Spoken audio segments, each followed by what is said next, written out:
Hey everyone, my name is Mike Vaughn. I'm a writer for Geek Vibes Nation, and I'm going to be reviewing Ted Lasso Season 3, Episode 1, entitled Smells Like Mean Spirit.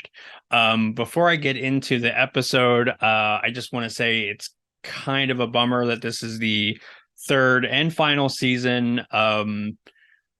I've definitely come to really enjoy this show. I think if people are put off by it being a show about sports, I think that's kind of missing the point because the show is more about the heart and the comedy and the drama than it is really about the sports per se.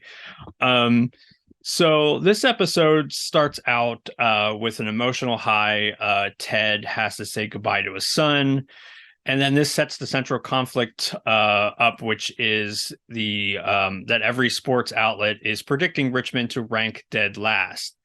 And of course, this causes a lot of conflict and drama among the team, and it kind of gets everybody in a bit of a funk. Meanwhile, Nathan, who was set up as kind of a surprise villain after the end of last season, is reintroduced, and he is given the task of giving his first press conference. He, of course, goes super mean, just like the title suggests. His superiors are kind of wanting Ted to fire back, really hit home that Nathan is very new to this, but in typical Ted fashion, he chooses to handle it in a more positive way. And I think that's what's really interesting about this sort of mirror between Nathan and Ted. And I think it wonderfully sets up the driving conflict of the season, really. And I kind of like this interesting dynamic between the two.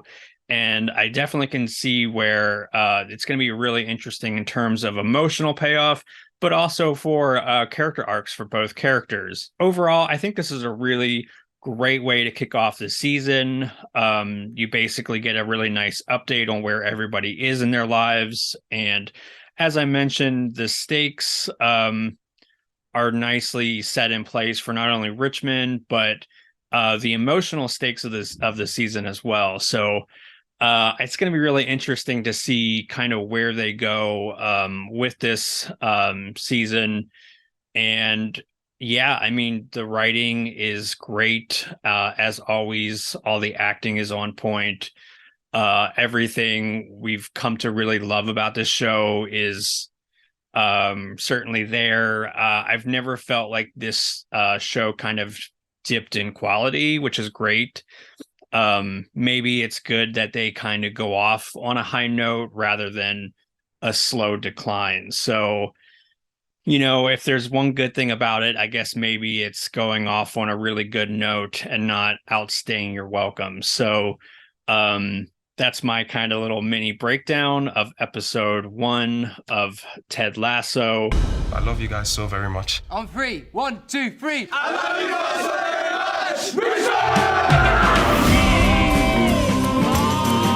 Episode 2 of Ted Lasso is called I Don't Want to Go to Chelsea, and this sets up a really interesting new conflict to the series, which is sports journalist Trent, who is a series regular, decides to write a book about Richmond and their season. Roy Kent instantly dislikes this and even goes so far as forbidding the team to talk to him, which makes his job pretty much impossible. Meanwhile, Jamie finds out that Keely is now single, and he seems like he wants to get back with her. And there's a pretty big through line about everybody kind of finding out about the breakup, which I think is definitely going to set up them maybe possibly getting back together later in the series. But there's more. The team decides to go with a new player called Zava, who is notoriously difficult, but he wins a lot of games. So, they want to get him on the team. Meanwhile, other outlets are trying to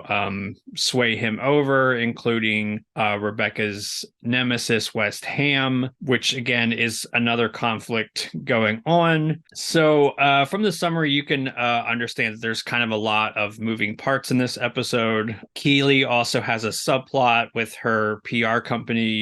Don't get me wrong, I really like Keely. I love the actor playing her, Juno Temple. But I have to say, this episode has a lot of subplot going on. And I think like the Keeley stuff, while I think is interesting, is maybe a little bit too much.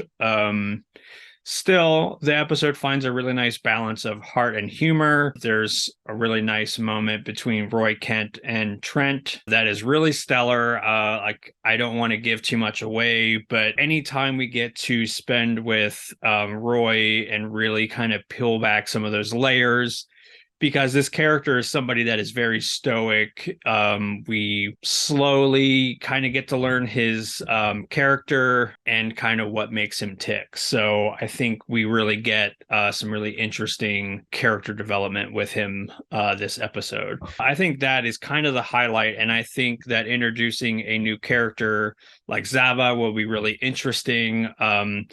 It's going to be interesting to see like what his dynamic is like with the rest of the team. The episode really emphasizes the fact that he is difficult. He's a diva. He's even borderline destructive, but he's such a talented player that people kind of put up with his shenanigans. So how he's going to fit in with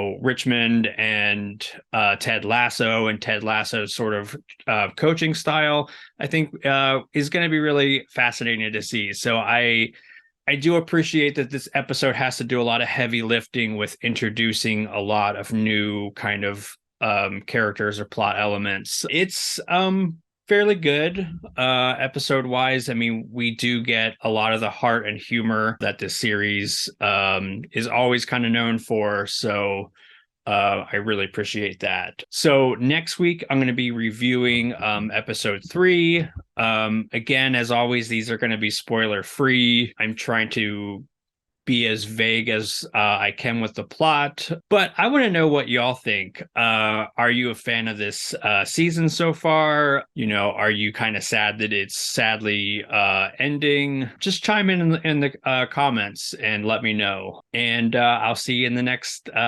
video.